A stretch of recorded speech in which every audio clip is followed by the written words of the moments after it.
لے چلتے ہیں ناظرین ہم آپ کو میرپور خاص کی خبروں کی جانب۔ میرپور خاص کے تحت گلستان بلدیہ تا پریس کلب خواتین کے عالمی دن کے موقع پر منعقدہ حقوق نسواں ریلی و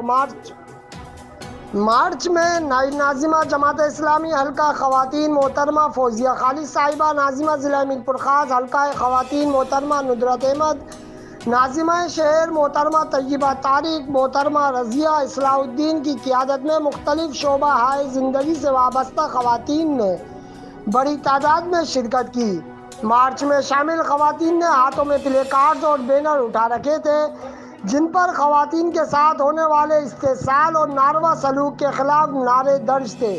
اس موقع پر کئی خواتین نے کہا کہ حکومت وقت خواتین پاکستان کو اسلام کے عطا کردے وہ تمام حقوق مہیا کرے جو کہ ہماری بہتری اور تحفظ اور معاشرے میں باعزت مقام کا ضامن ہے۔ مفتی رضوان راجپوت، آزاد ریاست نیوز، میرپور خاص۔ ہم 50% برابری لیں گی تو پھر خاندانی نظام جو ہے ہوتی ہیں اور کچھ اس کے حقوق ہوتے ہیں۔ جیسے مردوں کی بہت ساری ذمہ داریاں اور ان کے حقوق ہیں، ویسے ہی اسلام